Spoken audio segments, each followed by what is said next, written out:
Hello, welcome back to my channel. I know it's been a long time since you have heard from me and seen me, but here I am. If you are aware of anything that I've been doing, you know that I have been putting myself out there. I've started to podcast in 2020, or was it 20? It was 2019. Oh my god.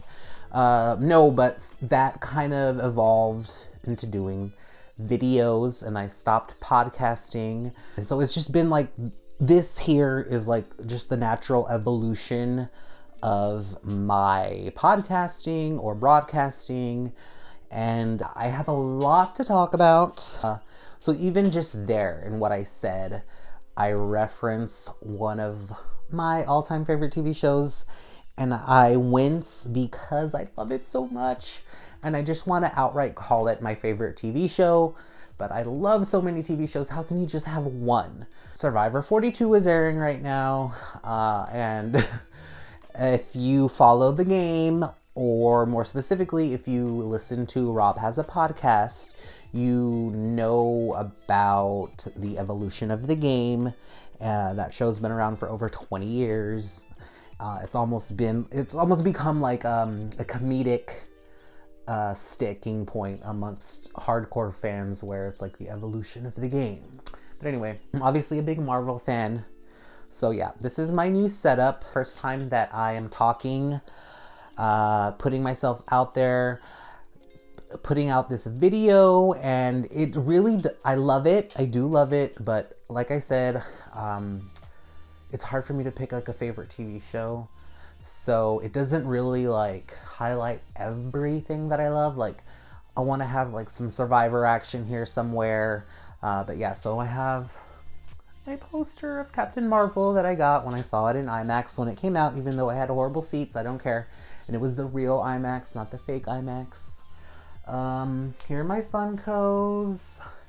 Here's some tins that I got at AMC for Black Widow and Wonder Woman 1984. So I don't have any favorites of my little collection here, but I really do love my Nightmare on Elm Street 3 Dream Warriors Freddy Krueger action figure, if you will. How cool is that? It even has like the needles for the drug addict woman that he killed. She was one of my faves. But yeah, I love this movie, and I love this little collector's item, adult action figure. I know there's like the correct terminology right under my nose, but yeah, so that's my new setup. So considering right now that the Oscars are this Sunday, you know, it's kind of a buzz, and ever since I was little, I have kind of had a thing for the Oscars. Like, I haven't watched it every year, like I'm not a huge fan like that, but I've always just been like a huge fanboy growing up, whether it be like Barney, Power Rangers, and then now, you know, Marvel and Survivor, Big Brother. It's just a point of nostalgia for me, especially when you consider all of the other stuff going around the Oscars, like when you think about all of the politics of it all, which I don't want to get into or like to get into, but you know, I'm not glossing over that. I'm not trying to belittle that by any means. When I think about what I'm talking about, like, not specifically, but what I think about, what comes to mind when I think about this is Rose McGowan, when she, you know, was coming out hot on her crusade with her memoir and her new album. And she just was being very vocal and outright about a lot of things. And she did reference the Academy, and she talked about not going out of your way and striving for a seat at their table, but rather like creating your own table, which, you know, again, I 100% stand behind, and I get that message, and I'm not belittling that or glossing over that in any way. So like my thing with the Oscars is like complete, like I don't take them seriously. Like they're supposed to be like the serious movies where like, you get like quality acting and like quality film work and everything. And some of them are really good. But I don't take them to heart. Like I take them just about as seriously as I take like Marvel or DC or horror. Like I love it all. So it's all like kind of like popcorny, like especially that specifically. It's a very like ceremonial, and it's all of like the pomp and circumstance of it, and it's really like trivial and like almost like high school, like the best hair, best smile in the yearbook. It's like these are your nominee, or like prom queen. Like I never partaked in any of that stuff growing up. Like that just wasn't in my world. Like the individual that I was, that just wasn't gonna happen for me. And so maybe that also plays into how I've maintained this fandom into my adulthood. So yeah, I'm trying to watch all of the Oscar nominated movies for Best Picture. Again, trying to like be a little bit methodical and logical about how I watch as many movies as possible.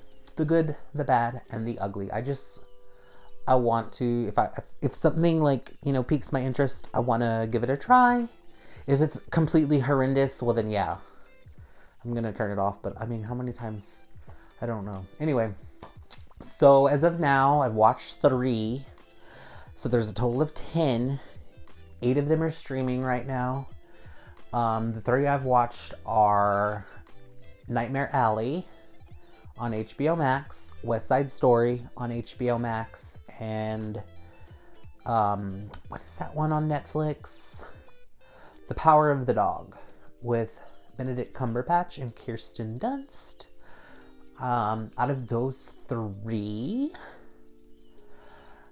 really, I really liked Nightmare Alley. West Side Story was good. I was surprised at how much I enjoyed it, but I do enjoy musicals. Still on the same note, it was like very like I don't want to say that there was like nothing special about it, because you can tell a lot of like thought and care and effort went into everything from the costumes, the set design, the dancing, but even like some of the dance moves to me were just like, I'm like, okay, can you do a different dance move? But like the story was good. It kind of did keep me, like I enjoyed it. But I think out of those 3, that one I would put at the bottom. Yeah, so then that means in the middle is The Power of the Dog, which is a really good movie. I couldn't even really explain to you what it's about. Like Benedict Cumberbatch and his brother work in like the 1800s. I probably really just screwed that up. It's like, yeah, no, 17? I don't know. 18 something. I don't know right now. It's been a long day. Don't judge me. So yeah, it was a long time ago when things were kind of just becoming civilized. And Kirsten Dunst and her son have like some place where these workers, they like feed these people, and I think they house them.